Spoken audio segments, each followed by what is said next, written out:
Voilà. Particulièrement aujourd'hui, on va voir le message « L'ennemi de la foi ». L'ennemi de la foi qui est la peur.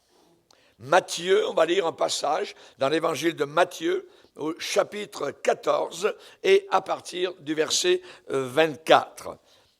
Matthieu, chapitre 14 et le verset 24.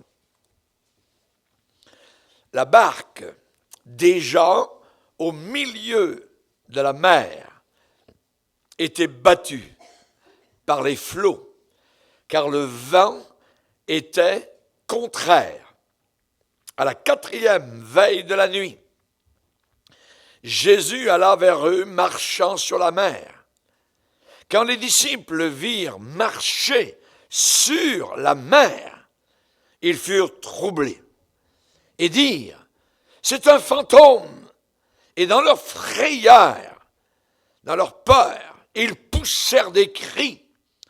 Jésus leur dit aussitôt « Rassurez-vous, c'est moi, n'ayez pas peur. » Pierre lui répondit « Seigneur, si c'est toi, ordonne que j'aille vers toi sur les eaux. » Et il dit « Viens !» Pierre sortit de la barque et marcha sur les eaux pour aller vers Jésus. Mais, voyant que le vent était fort, il eut peur. Et comme il commençait à enfoncer, il s'écria « Seigneur, sauve-moi !» Aussitôt, Jésus étendit la main, le saisit et lui dit « Homme de peu de foi, pourquoi as-tu douté ?» Et ils montèrent dans la barque. Et le vent cessa.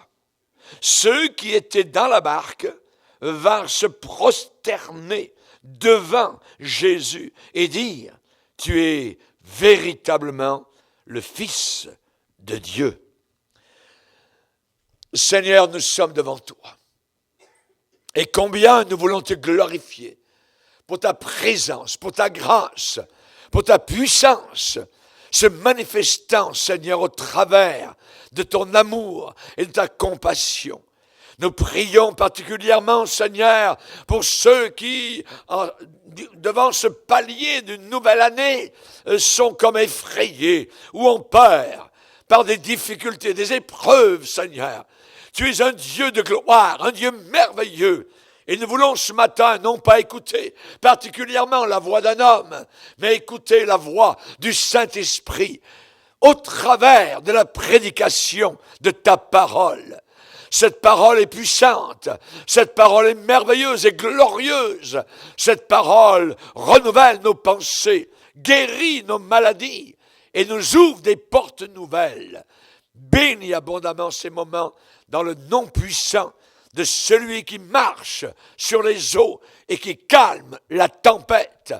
Au nom de Jésus de Nazareth, Amen. Et tout le peuple dit Amen. On peut s'asseoir, frères et sœurs, chers amis. L'ennemi de la foi, c'est la peur, la frayeur. Là où il y a la peur, la foi s'en va. Là où il y a la foi, la peur s'en va. Les deux ne peuvent pas cohabiter sous le même toit. C'est impossible. La grande ennemie de l'homme, c'est la peur. Quand nous avons peur de quelque chose ou nous avons peur de quelqu'un, nous avons peur de l'avenir, du futur, nous avons peur du passé peut-être, nous avons peur du présent peut-être, nous avons peur de la mort possiblement. L'ennemi de la foi, c'est la peur. Ça paralyse notre esprit et parfois même notre corps. Certaines personnes, devant un accident en train d'arriver, une voiture, sont incapables de faire un seul mouvement, paralysées par la frayeur. l'ennemi de la foi, c'est la peur. Et lorsque quelqu'un a peur, il ne pense pas comme il devrait. Ses pensées ne sont pas correctes. Il ne pense pas comme il faut. Il perd même la capacité d'agir intelligemment. Et la personne qui vit dans la peur est émotionnellement déséquilibrée. Donc, nous avons besoin d'avoir une raison saine. Et la Bible dit, pour avoir une raison saine, sont ceux qui obéissent à la parole de Dieu. Ceux qui mettent en pratique les Saintes Écritures ont une raison saine, en santé. Les autres, non. La Bible dit que vis-à-vis de l'avenir, de ce que l'année, je dirais, nous présente, il y aura encore les deux courants opposés. Et le Seigneur de déclarer à la fin du livre de Dieu que celui qui est injuste soit encore injuste. Puisqu'il ne veut pas comprendre le bon sens, puisqu'il ne veut pas se tourner vers Dieu, se soumettre au Seigneur, alors que celui qui est injuste soit encore injuste. Que celui qui est sale se souille encore. Et que le juste, l'autre côté, que le juste pratique encore la justice. Et que celui qui est saint, celui qui est propre, celui qui est pur, se sanctifie encore. Donc, le mot qui revient dans ce passage, c'est encore. Les deux éléments, donc, vont encore. Nous allons continuer cette année encore à entendre la parole de Dieu, encore marcher avec Dieu, encore aimer le Seigneur, encore progresser avec Dieu. Et l'autre côté va continuer encore à maudire Dieu, continuer encore à se détourner de plus en plus de Dieu et à couler, à descendre. La malédiction du péché a amené dans le monde la peur. C'est la malédiction du péché qui a amené la peur dans le cœur humain. Dans le jardin d'Éden, lorsque Dieu avait placé le premier couple, avant la chute, il n'y avait pas de peur. Aucune peur. Dans le cœur d'Adam, ni de sa compagne Ève. Pas de peur. Dieu parcouraient le jardin. Et ils avaient un dialogue avec Dieu tous les jours. Tous les jours, Adam et Ève parlaient avec Dieu. Dieu venait les rencontrer. Ils n'avaient pas peur. Il y avait une harmonie avec Dieu. Il y avait, le mot est exact, commune union. Union, communion avec Dieu. Dans le jardin d'Éden, l'agneau n'avait pas peur du lion. Le petit oiseau, dans le jardin d'Éden, n'avait pas peur de l'aigle majestueux. Et le crocodile n'avait pas peur pour ses œufs. Non, la peur n'existait nulle part. Il n'y avait pas de peur. Mais, après le premier péché, après le glissement du serpent diabolique dans le jardin d'Éden, les premières paroles d'Adam à Dieu, j'ai eu peur. J'ai eu peur. Le péché amène la peur. La rébellion contre Dieu amène la peur et la frayeur. J'ai eu peur. Première fois dans tout l'univers où nous entendons cette parole. J'ai eu peur. Jamais auparavant. C'est le péché qui a amené la peur dans le cœur humain. Adam et Ève, au lieu de venir rencontrer Dieu comme ils le faisaient auparavant, maintenant vont s'enfuir loin de Dieu. Et Dieu va être obligé dans le jardin de crier « Adam, où es-tu » Est-ce que Dieu qui a fait les yeux et Dieu qui a fait les oreilles ne voit pas et n'entend pas? Certainement que Dieu savait. Et il voyait Adam caché, tout tremblant derrière des feuilles de figuier avec sa chère épouse. J'ai eu peur. Et la Bible dit, ils se cachèrent. Ils se cachèrent. Et depuis ce temps-là, l'homme se cache de Dieu. L'homme cache son péché. L'homme cache. Et c'est toujours la même chose. Combien de fois ces paroles sont sorties de nos bouches? J'ai eu peur. J'ai eu peur. Et ces paroles-là ont effacé notre soleil. Et soudain, notre ciel, qui auparavant était ouvert, maintenant devient couvert. J'ai eu peur. On ne pense plus comme nous devrions penser et réfléchir. La peur bouleverse tout notre entendement. Et les nuages du doute commencent à passer sur nos vies. Rappelons-nous le message de Noël. Hé bergers, ne craignez pas! Nous vous annonçons une bonne nouvelle. N'ayez pas peur. Joseph, qui voit sa fiancée enceinte, et évidemment d'un jeune homme de Nazareth, comment pouvait-il imaginer que Dieu avait mis enceinte sa fiancée? Et l'ange va déclarer, ne crains pas de prendre avec toi Marie, ta femme. Ne crains pas. Quelqu'un a calculé dans la Bible le nombre de fois où l'on voit « ne crains pas ». 365 fois. Merci Seigneur. Une fois par jour. J'ai besoin d'entendre, amen, ces mots-là. Ne crains pas.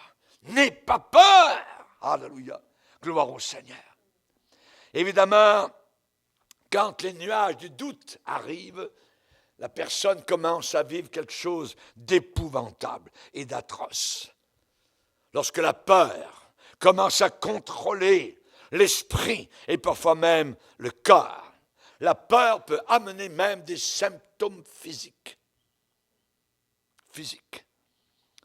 La foi biblique n'agira pas là où la peur est installée, où la frayeur a le contrôle.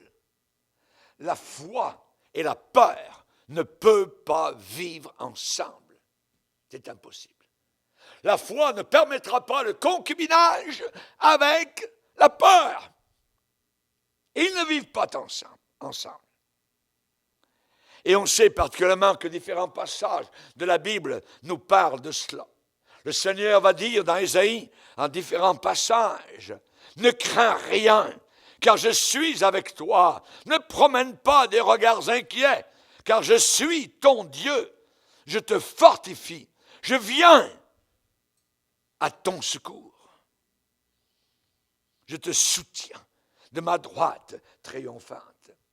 Je suis l'Éternel, ton Dieu, qui fortifie ta droite, qui te dit à toi, ne crains rien, je viens à ton secours. Ne crains rien, faible reste, vermisseau. Ne crains rien. Ça, c'est Ésaïe, chapitre 41, au chapitre 43 encore. Ainsi parle maintenant l'Éternel, ton Créateur, celui qui t'a formé. Ne crains rien, car je t'ai racheté. Je t'appelle par ton nom. Tu es à moi. Ça veut dire tu m'appartiens. Si tu traverses les eaux tumultueuses, je serai avec toi. Si tu traverses les fleuves, ils ne te submergeront pas. Si tu marches dans le feu, tu ne te brûleras pas et la flamme ne t'embrasera pas, parce que je suis l'Éternel, ton Dieu, le Saint d'Israël, ton Sauveur.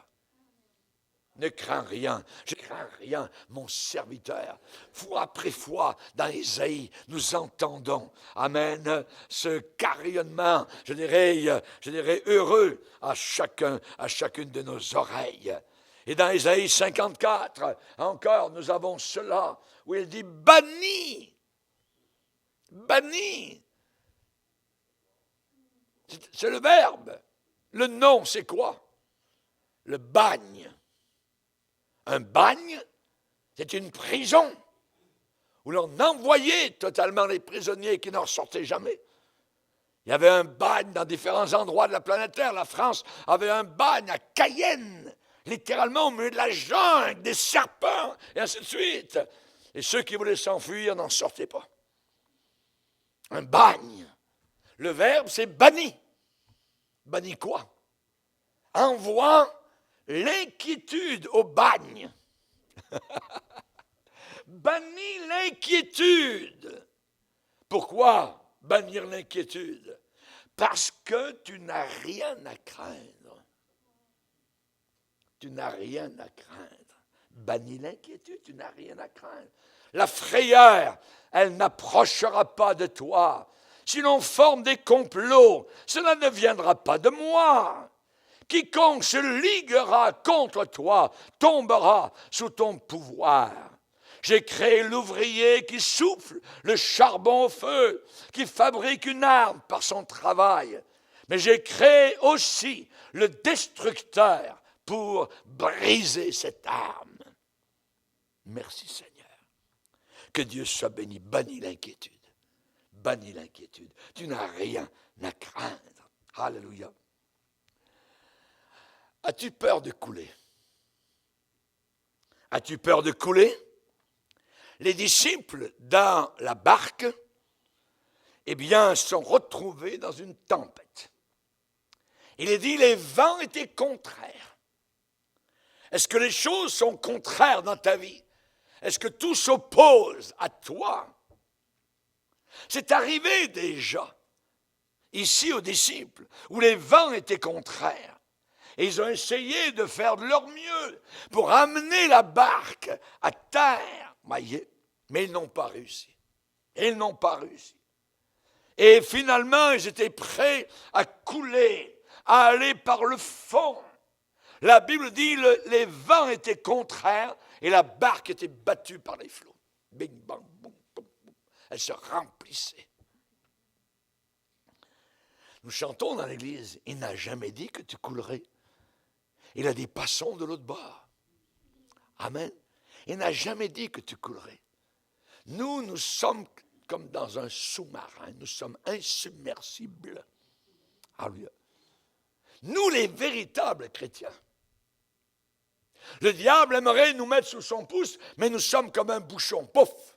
Nous jaillissons de l'autre côté. Prêt à couler? Prêt à aller par le fond? Prêt à abandonner? Non, non, non, non, non. La foi illumine la nuit. La foi. D'où vient la foi? La foi vient, elle arrive, elle s'en vient. D'où vient-elle? Elle vient de ce qu'on entend. Et ce qu'on entend vient de la parole de Christ. Veux-tu avoir la foi? Veux-tu bien dormir le soir et dire avec David, je me couche et je m'endors en paix, car toi seul, ô Éternel, tu me donnes la sécurité dans ma demeure. Alors, cher ami, c'est la Bible. Les pilules, c'est pas ça. Moi, j'ai ma pilule depuis 50 ans. Amen. C'est une grosse pilule. Amen. Mais ça fonctionne et ça marche. La paix vient par la parole de Dieu. Là. Lis la Bible. Lis la parole de Dieu. Les paroles des hommes s'en vont. Les promesses des hommes disparaissent. La promesse de Dieu est solide comme du roc. Au travers des siècles, elle demeure encore. La Bible dit que Jésus a vu cela à la toute dernière veille de la nuit. Il y avait 4 veilles. Et la Bible dit à la 4e veille de la nuit, il est dit que Jésus vint. Jésus vint vers eux. Jésus est venu vers eux. Comment est-il venu? Par le ciel? Est-il venu par en dessous de l'eau? D'où est-il venu? Il est venu marchant sur la mer. Il marchait sur les flots déchaînés. Et soudain, ils ont vu descendre dans la barque, ils remontent. Tiens, il y a quelqu'un qui... Hein? Ah! Ils ont crié, Ils ont eu peur. Ils ont dit, c'est un fantôme. It's a ghost. C'est un fantôme. Beaucoup de personnes prennent Jésus pour un fantôme. Jésus n'est pas un fantôme. Jésus est réel. Quand vous appuyez sur lui, amen, il est le Dieu vivant et vrai. Alléluia. Il a promis, je ne t'abandonnerai jamais, je ne te délaisserai jamais, je t'ai gravé sur mes mains, tes murs sont constamment sous mes regards. Alléluia. Appuie-toi sur le Seigneur. Si tu regardes vers l'homme, tu vas couler. Regarde vers Dieu. Regarde vers ton Dieu. Regarde au Seigneur. Il est venu. Il est venu vers des gens qui avaient peur. Évidemment, quand on voit cela, nous voyons la grandeur du Seigneur et la petitesse de l'homme. David enroulé dans sa cape de berger la nuit, avec ses brebis couchées dans l'herbe du pâturage, avant de s'endormir, regarde les étoiles et dit au psaume 8, « Seigneur, qu'est-ce que l'homme quand je considère la lune et les étoiles que tu as créées? Je ne suis rien. Tu es grand, tu es puissant, Seigneur. Tu es mon sauveur, tu es mon soutien. Moi, je suis le berger de ces petites brebis, mais tu es mon berger. Tu es mon berger. Et Jésus va venir envahir la planète Terre et dire, je suis le bon berger. Mes brebis reconnaissent ma voix et elles me suivent. Alléluia. Jésus est venu vers les disciples au milieu de la mer et ils ont eu peur. Et la Bible dit, quand les disciples virent marcher sur la mer, ils furent troublés. Ils furent troublés. Et ils dirent, c'est un fantôme. Et dans leur frayeur, ils poussèrent des cris. Premièrement, Jésus vient et c'est la frayeur. Et Jésus va parler. Et il va leur dire aussitôt, rassurez-vous, c'est moi, n'ayez pas peur. Ils ont reconnu sa voix. C'était bien Jésus, marchant sur les eaux. Ils ne l'avaient jamais vu comme cela. Mais soudain, ils ont vu que Jésus marchait sur les eaux. C'est Jérémie qui a invoqué un jour le Seigneur et qui déclare dans les Lamentations, au jour où je t'ai invoqué, tu t'es approché. Tu t'es approché et tu as dit, ne crains rien. Ne crains rien. Seigneur, tu as défendu la cause de mon âme. Tu as racheté ma vie. Éternel, tu as vu ce qu'on m'a fait souffrir. Rends-moi justice. Tu as vu toute leur vengeance, tout leur complot contre moi. Éternel, tu as entendu leurs outrages, tout leur complot contre moi, les discours de mes adversaires et les projets qu'ils formaient chaque jour contre moi. Regarde, quand ils sont assis et quand ils se lèvent, je suis l'objet de leurs chansons. Alors je t'ai invoqué, Seigneur. Et le jour où je t'ai invoqué, tu t'es approché et tu m'as parlé. Et tu m'as dit, ne crains pas. Ne crains pas. N'aie pas peur de leur complot. N'aie pas peur de leurs paroles. N'aie pas peur de leur visage. N'aie pas peur. N'aie pas peur. Chers amis, Jésus est le prince de la paix. Il n'y aura aucune paix au Moyen-Orient. Aucune. Tous ceux qui voudront essayer de toucher à Jérusalem, de rassembler les Philistins avec les Israélites, ils vont se meurtrir. Pourquoi ? Parce qu'il n'y aura aucune paix au Moyen-Orient jusqu'à ce que le prince de la paix vienne et établisse un règne millénaire de 1000 ans après avoir écrasé l'Antichrist et toutes les armées mondiales réunies contre Israël. Lui seul est le prince de la paix. Et nous avons eu la paix à quel moment? Lorsque nous avons invité le prince de la paix à venir dans notre cœur. Il a apporté la paix. Je vous donne ma paix. Je vous laisse ma paix. Merci Seigneur pour ta paix. Parole de paix. Le psalmiste déclare au psaume 94 en disant: si l'Éternel n'était pas mon secours, mon âme serait bien vite dans la demeure du silence. Quand je dis, mon pied chancelle, alors, Seigneur, c'est ta bonté qui me sert d'appui. Quand les pensées s'agitent en foule au-dedans de moi, tes consolations réjouissent mon âme. Quand les pensées s'agitent en foule au-dedans de moi, ils en ont eu des pensées quand ils ont vu Jésus marchant sur les eaux. Et ils ont cru que c'était un fantôme. Ils ne l'ont même pas reconnu. Vous qui aimez l'Éternel, l'aimez-vous le Seigneur? Vous qui aimez l'Éternel, nous dit la Bible, haïssez le mal.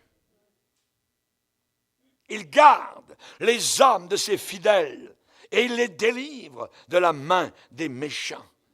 Quelle est ta tempête aujourd'hui? Ce vent contraire, est-ce la maladie? Est-ce la solitude? Est-ce une tristesse? Un découragement? Un problème familial?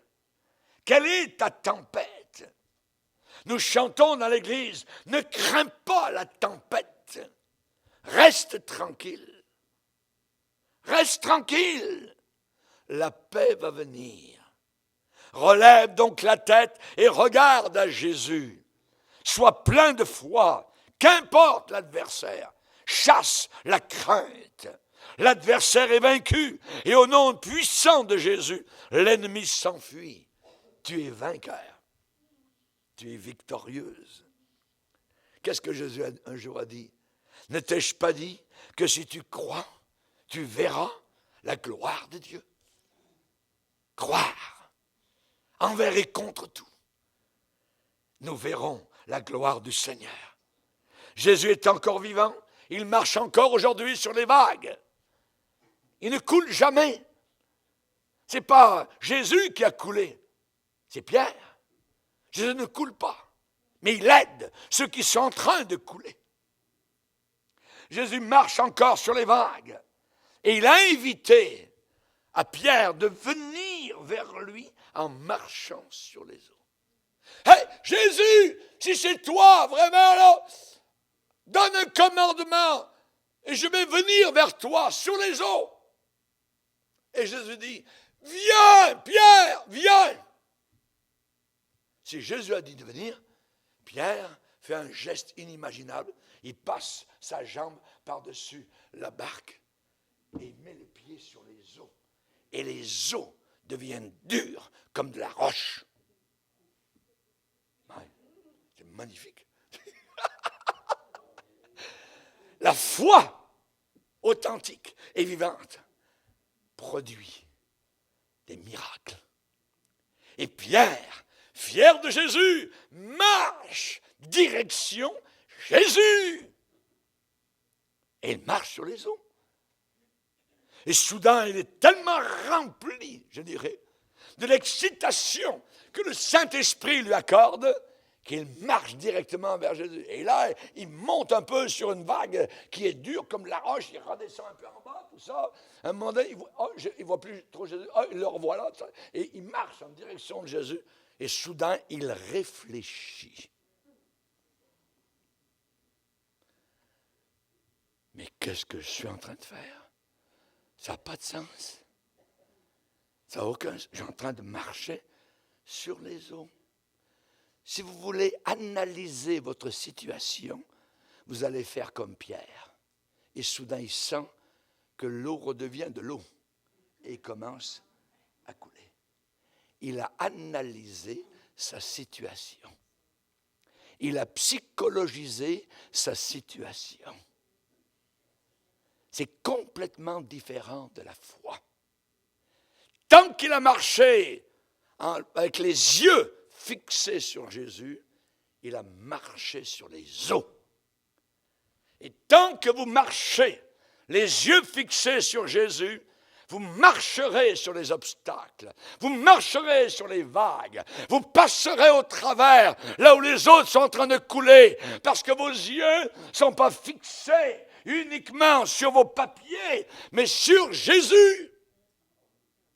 Garde tes yeux sur Jésus, boltés, fixés, vissés, à bloc sur Jésus. Regarde à Jésus.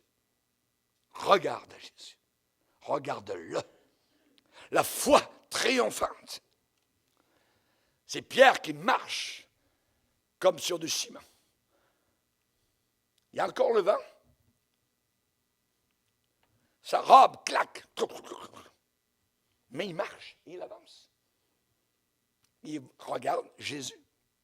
Parce que Jésus lui a dit, viens. Et si Jésus vous dit, viens, vous allez marcher là où les autres ne pourront pas marcher.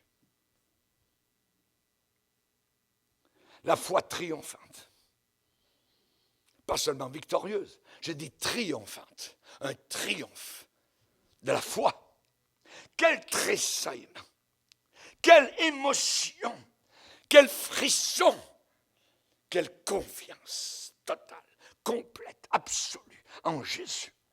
La foi, ce n'est pas de la folie. La foi, c'est d'obéir à ce que Dieu dit. La foi, c'est la ferme espérance des choses qu'on ne voit pas et la démonstration de ces choses-là. Pierre sortit de la barque et marcha sur les eaux pour aller vers Jésus.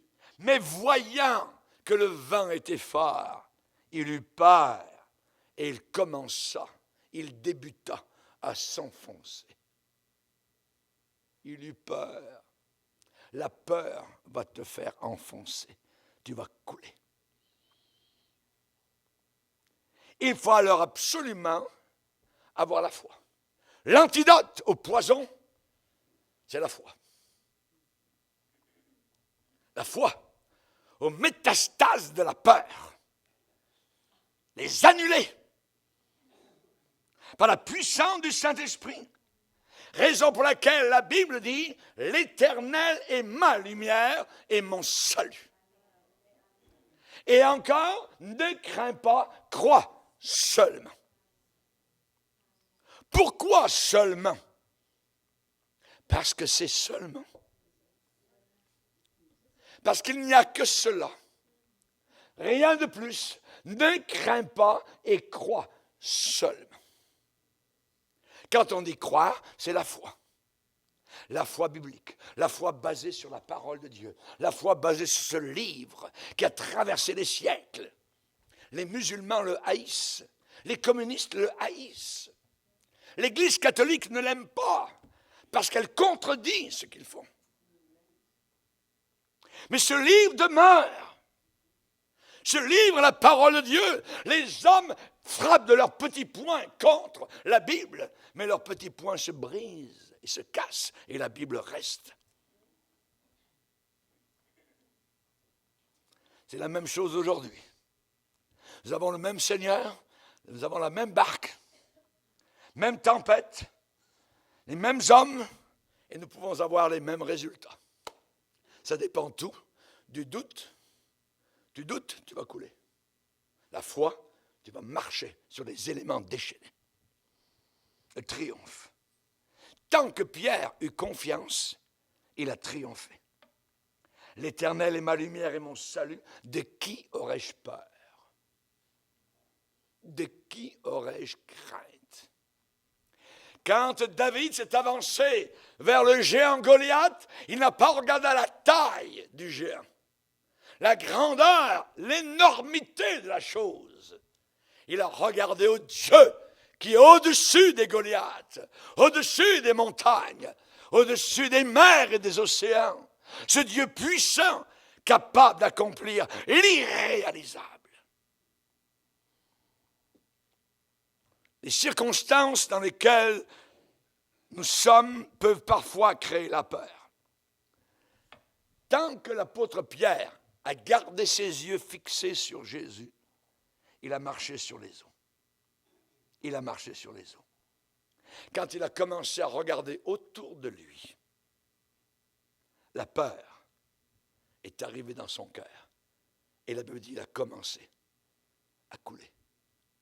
Quand on coule, il y a un commencement. Vous avez coulé peut-être. Et allez en arrière. Quand est-ce que vous avez commencé à couler? Quand vous avez commencé à ne plus regarder à Jésus. Vous avez regardé à vos chiffres. Vous avez regardé à votre situation. Vous avez regardé à un diagnostic. Vous n'avez plus regardé à Jésus. Il commença, la Bible dit, à descendre. À descendre. Josué, que ce livre ne s'éloigne pas de toi. C'est alors que tu auras du succès et que tu réussiras dans tes entreprises. Josué a obéi. Il avait la parole de Dieu. Il l'a mise en pratique. Il a obéi à cette parole. Et Dieu a dit, je vais t'élever devant le peuple. Je vais t'élever. Ne t'élève jamais. Reste toujours tout petit, dans tes petits souliers.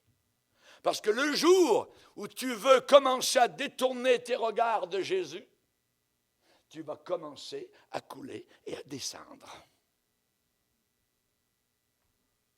Regardez l'image que le Saint-Esprit nous montre ce matin. Avoir tes yeux sur Jésus. Tu commences à regarder aux hommes, commences à écouter l'un, écouter l'autre, écouter. Dieu dit, écoutez-moi. Écoutez-moi. Comment Dieu parle? Il parle par sa parole. Il parle par sa parole. C'est pas Dieu, je suis venu avec un message que Dieu m'a donné, j'ai eu une vision cette nuit, puis tout ça, j'ai des révélations, je suis très spirituel, donc Dieu me dit de te dire, non. Ok, ferme ta bouche. Dieu, il va me parler par les Écritures. Il va me parler par le Saint-Esprit. Il saura quoi me dire, à quel moment. C'est lui qui me parle. Mes brebis entendent ma voix. Donc, si Jésus dit que les brebis entendent sa voix, quelque part, elles entendent sa voix. Donc, il nous parle. Mais parfois, nous sommes tellement occupés, préoccupés, qu'on n'a plus le temps d'entendre la voix de Dieu. Il y a tellement de musique ici, de musique là, il y a tellement de TV là. Quand est-ce que Dieu est capable de nous parler?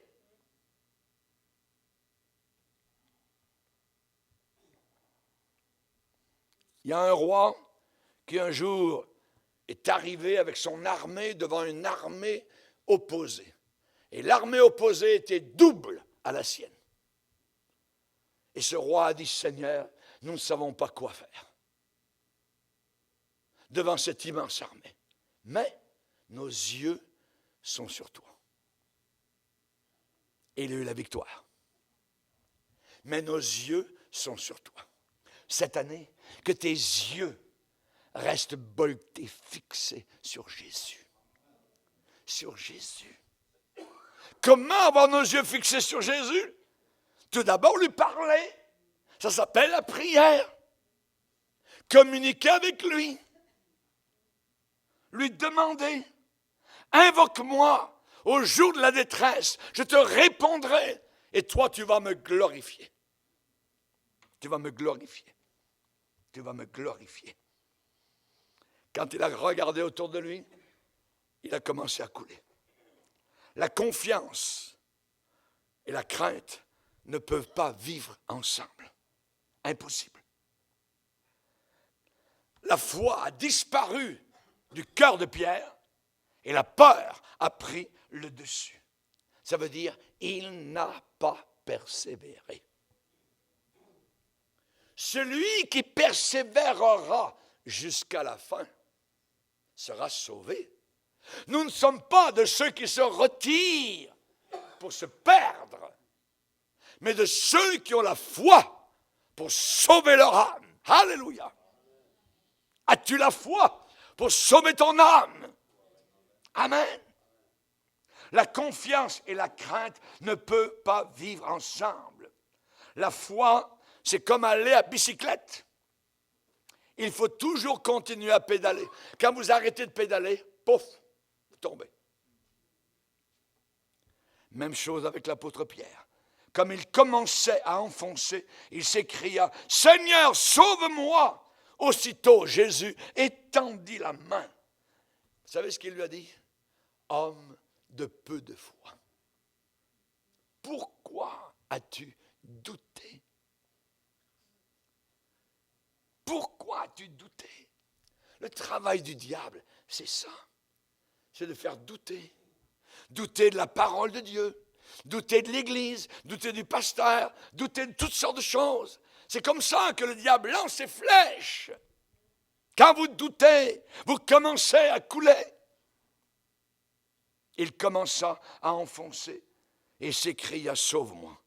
Aussitôt Jésus étendit la main et lui dit, « Homme de peu de foi, pourquoi as-tu douté ?» Le diable arrive toujours de la même manière, comme dans le jardin d'Éden. Est-ce que Dieu a vraiment dit ceci ou cela? Il ne dit pas, non, laisse tomber la Bible, ainsi de suite. Non. Il pose des questions. Est-ce que Dieu veut vraiment dire ce qu'il veut dire? Est-ce que les promesses qu'il fait sont réelles? Vous savez, Jésus a entendu un jour une promesse qui lui a été faite par un homme. L'homme a promis à Jésus, « Seigneur, si tous les autres sont scandalisés, moi, je ne serai jamais. » C'était basé sur du sable, juste sur de bonnes intentions. Certains vont prendre des résolutions, certains vont prendre des décisions, certains sont déterminés. Si cela est basé sur vous-même, oubliez ça. La semaine prochaine, c'est fini. Ça n'ira pas plus loin. Quand la petite femme a dit, « Hé, toi là, toi, oui, tu as l'accent du Galiléen là-bas, qui est à l'intérieur. Tu parles comme... Oui, tu fais partie. Oui, toi. Qu'est-ce que tu veux dire? Non, jamais. Sa promesse, elle est partie rapidement. Elle était basée sur du sable. Les promesses de Dieu, c'est du roc, c'est du solide. Ça tient debout. Alléluia. Ça reste, ça demeure. Mieux vaut faire aucun vœu à Dieu, aucune promesse, que d'en faire et de ne pas les tenir. Parce que Dieu n'aime pas une certaine catégorie de personnes, les insensés. Quand vous êtes venu au Seigneur, vous avez dit, « Seigneur, je vais être aux réunions chaque fois que la porte va être ouverte. Seigneur, je vais payer mes dîmes à chaque fois. J'ai bien calculé que si je reçois 2000 $, il y a 200 $ qui vont aller. Je ne veux pas toucher, c'est à toi. » Ça, c'est les promesses humaines. Souvent, on ne sait pas que Dieu nous met au test et nous dit, « Ah oui, tu promets cela, on va voir. » On va voir. Il faut que vos promesses soient basées sur la parole de Dieu. Ne vous confiez pas en vous-même. Dans ce monde, c'est « aie foi en toi. Crois en toi. » Jamais de la vie. Moi, ça a commencé à bien marcher quand j'ai commencé à ne plus croire en moi. J'étais comme l'apôtre Pierre. J'ai commencé à enfoncer, à couler. Quand on commence à détourner nos regards de Jésus. Le moment où Pierre est revenu sur le Seigneur, Jésus est venu à sa rescousse. Et il l'a sauvé. Un autre personnage dans la Bible s'appelle Jairus. C'est une image de la conquête de la peur. C'était un homme d'intégrité. C'était un leader en Israël. C'était un chef parmi le peuple. Un des chefs de la synagogue. Il s'appelait Jairus. Et sa petite fille était malade. Tellement malade à la mort. Une condition de mourante. un juif avec une position très élevée, un rang social élevé. Il est venu vers Jésus, il est tombé aux pieds de Jésus et il lui a dit, ma petite fille est à l'extrémité, viens, impose-lui les mains afin qu'elle soit sauvée et qu'elle vive. Viens vite chez moi, guéris ma fille unique. Cet homme n'était pas opposé à Jésus. Quelle foi dans cet homme.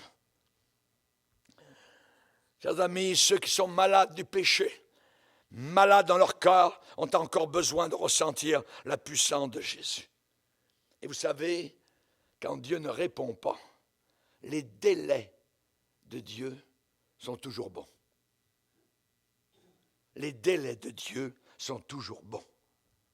Soudain, lorsque Jésus dit oui, je vais y aller, Jésus est stoppé. Parce que là, il y a une femme qui a un besoin. Elle avait une maladie dans son cœur, son sang coulait tout le temps, une perte de sang. Et donc, Jésus a dû s'occuper en chemin de cette femme-là. Et l'anxiété de ce papa. Ma petite fille est arrêtée là. S'il avait une montre, il aurait regardé la montre.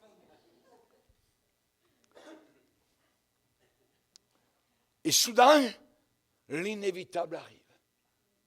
Il y a des gens qui arrivent. Jairus. Oui. On a une nouvelle. Assieds-toi bien. Ta fille vient de mourir. Ce n'est plus la peine d'importuner Jésus. Laisse faire. Maintenant, il faut penser aux funérailles. Ta fille est morte. Ne trouble pas le maître. Pourquoi importuner davantage le maître? Je viens de vous dire que les délais de Dieu sont toujours bons. Nous, on commence à être anxieux parce qu'il n'y a rien qui arrive, c'est ce qui se passe. Dieu est en train de travailler. La machine est lente, mais elle est puissante. Elle est divine. Jésus avait un but plus élevé, plus haut que ce que Jairus pensait. Jairus pensait, ma fille va être guérie. Il en a guéri des milliers. Il va le faire aussi pour ma fille. Mais Jésus avait quelque chose de plus élevé. Sa fille ne serait pas guérie, elle allait être relevée d'entre les morts, ressuscitée. Ta fille est morte. On s'est penché sur sa petite poitrine. Il n'y a plus de souffle. Jésus avait quelque chose de mieux. Rappelez-vous, avec l'histoire de Lazare, Marthe et Marie, leur frère Lazare vient de mourir. Ils ont fait appeler Jésus pour qu'il vienne, là aussi, pour que Jésus guérisse leur frère. Jésus n'est pas venu. Il a attendu 4 jours.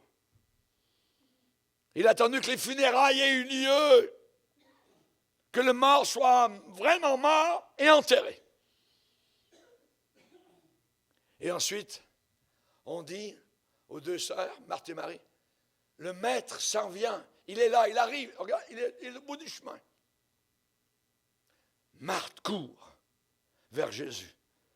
Je peux la voir, lui prenant les 2 mains, le serrant. Jésus, si tu avais été là il y a 4 jours, mon frère ne serait pas mort. Peut-on faire des reproches à Jésus lorsqu'il ne répond pas quand nous le voulons? Non, les délais de Dieu sont toujours bons. Jairus allait voir un miracle inimaginable. Et là, les amis qui sont sortis de sa maison ont dit à Jairus, pourquoi importuner davantage le maître? L'enfant maintenant est au-delà de tout secours humain. C'est fini. C'est fini. Il est mort. Mais il n'était pas l'enfant au-delà du secours du Fils de Dieu. C'est une question décourageante. Pourquoi importuner davantage le maître? À quoi ça sert? À quoi ça sert de venir encore aux réunions de prière? À quoi ça sert de continuer à lire la Bible? À quoi ça sert de continuer à pleurer? Ça ne sert à rien, c'est fini. Ah oui? Chers amis, dès que Jésus a entendu les nouvelles arriver, qu'est-ce qu'il a fait? Tournez-vous vers le côté droit de l'assemblée et regardez ce qui est écrit sur le mur. Il a dit à Jairus, ne crains pas, mais crois seulement. Ne crains pas, mais crois seulement. Imaginez, ne pas prendre garde aux mauvaises nouvelles, s'en ficher totalement et complètement. Ouais, mais il y a une guerre mondiale qui s'en vient. Ouais, mais là-bas, il y a ci, et les Russes, et les Chinois. Laisse faire. Laisse faire, tu as la vie éternelle dans ton cœur. Les puissants du siècle à venir sont dans ta vie. Le Fils de Dieu est dans ta vie. Laisse faire. Ne crains pas, mais crois seulement. La Bible dit sans tenir compte des paroles dites. Ce père a cru. Il a cru. La foi du papa.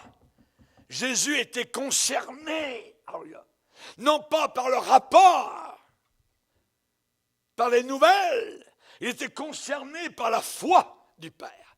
Jésus s'est retourné vers le Père, soudain qui était déconfit, totalement par terre. Et il y a des nouvelles qui peuvent vous mettre par terre. Et la seule antidote, c'est ce que vous voyez écrit ici. Ne crains pas, crois seulement. Tu n'as pas vu la fin de la chose. Tu n'as pas vu la fin de la chose. Il y avait un pays à la croisée des chemins, 12 espions envoyés vers la terre promise. Un vote a eu lieu, démocratie. 2 millions de personnes ont voté pour dire non, on ne peut pas y aller. Impossible. Et deux personnes ont dit oui, allons-y. On a la promesse de Dieu avec nous. Résultat, ils ont tourné 40 ans en rond. Les 2 millions, jusqu'à ce qu'ils meurent tous. Et que ce soit la nouvelle génération qui entre dans la terre promise. Parce que ce que Dieu dit, il le fait, il l'accomplit. Il avait dit, allez dans le pays promis. Ouais, mais il y a des géants. Ouais, mais laisse faire. La parole ne craint pas. Crois seulement. Crois ce que Dieu dit. Ce livre est glorieux. Il y a beaucoup de demeures dans la maison de mon Père. Des millions de demeures, de maisons là-haut dans la gloire. Si cela n'existait pas, je vous l'aurais dit.